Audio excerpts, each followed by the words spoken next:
दो बहुत गंभीर विषयों पे आज आपसे बात करनी है, इसीलिए एक लाइव किया है।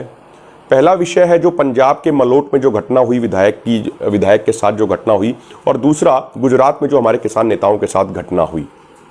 मेरे किसान भाइयों, जिस तरीके से पंजाब में एक बीजेपी का विधायक वहाँ पे कोई प्रेस कॉन्फ्रेंस करने आए थे और किसानों ने उनका विरोध किया और उसके बाद कुछ घटनाएं हुई, उसके बारे में हम आपसे ये एक विनती करना चाहते हैं, एक हाथ जोड़ के निवेदन करना चाहते हैं कि देखिए, कोई भी बीजेपी का विधायक हो, एमपी हो, या इनके किसी अन्य सहयोगी पार्टी का कोई विधायक या एमपी हो, उसका विरोध करना बहुत आवश्यक है।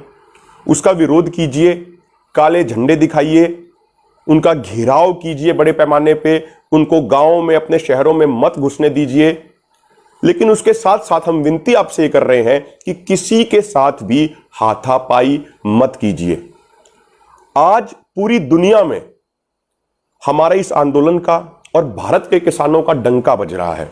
उसका कारण यह है कि हम पूरे तरीके से शांतिपूर्ण और एकजुट हैं।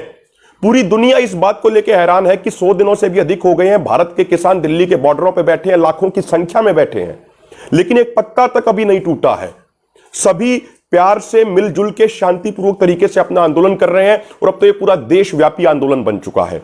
ये शांति हमारी ताकत है। जो शांति होती है वो बहादुर लोगों का हथियार होती है। ये हमें ध्यान रखना है। यदि किसी भी तरीके से, किसी भी कारण से हमारी शांति भंग होती है तो आप यकीन मानिएगा, आंदोलन को इतना बड़ा नुकसान होगा कि आने वाली पीढ़ियां उसकी भरपाई नहीं कर पाएंगी। विरोध करना जरूरी है। बीजेपी के लोगों ने किसानों की मौत के फरमान रूपी 3 कानून हमारे ऊपर जबरदस्ती थोपे हैं। बीजेपी की सरकार हमारे लिए एमएसपी गारंटी कानून नहीं बना रही है, इसीलिए उनका विरोध करना, सामाजिक बहिष्कार करना, उनको अपने गांव में न घुसने देना, उनका घेराव करना, उनको काले झंडे दिखाना, ये चीजें बहुत जरूरी हैं। लेकिन हाथापाई किसी भी तरह की नहीं होनी चाहिए, क्योंकि ये बीजेपी और आरएसएस के लोग षड्यंत्रकारी लोग हैं। ये षड्यंत्र रचते हैं और ये साजिश रचते हैं।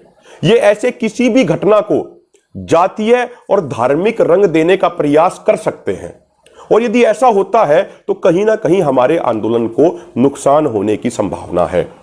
और जो ये बीजेपी और उनकी सहयोगी पार्टियों के विधायक, पार्षद और जो एमपी हैं, उनसे भी हम एक बात कहना चाहते हैं कि आप अपने आला कमान के प्रति चमचागिरी दिखाने के लिए, जो आपकी टॉप लीडरशिप है, नरेंद्र मोदी और अमित शाह, उसके लिए चमचागिरी दिखाने के लिए, उनके तलवे चाटने के लिए आप लोग अपने घमंड में चूर होकर जनता के बीच में जाते हैं। और वहां पे आप ऐसा इसलिए करते हैं ताकि आपकी आला कमान आपसे खुश हो जाए, और उसके बाद ऐसी घटनाएं हो जाती हैं। आप लोगों को भी यह समझना चाहिए कि जो आपकी पार्टी ने किसान विरोधी, जन विरोधी, नौजवान विरोधी, देश विरोधी नीतियां बनाई हैं, उन नीतियों के कारण देश के हर नौजवान, हर किसान, हर माताएं बहनों, हर बुजुर्ग में आपको लेके बहुत ज्यादा गुस्सा है, आपका बहुत ज्यादा विरोध है। और आप ये चमचागिरी करने की बजाय अपनी आला कमान को ये बताइए कि आपकी पार्टी का पत्ता पूरे तरीके से साफ हो गया है किसानों के बीच में, समाज के बीच में। लेकिन आप इससे उलट करते हैं। आप चमचागिरी करने के लिए, आप आला कमान के तलवे चाटने के लिए आप इस तरीके के काम करते हैं और फिर ऐसी घटनाएं हो जाती हैं। तो आप भी जन विरोध को देखते हुए, किसानों के विरोध को देखते हुए इस तरीके की हरकतें मत कीजिए और अपने घमंड से बाहर आइए और यह स्वीकार कीजिए कि आपका बहुत ज्यादा विरोध है किसानों के बीच में, जनता के विरोध में, नौजवानों के विरोध में। यह याद रखिए कि घमंड तो रावण का भी नहीं रहा।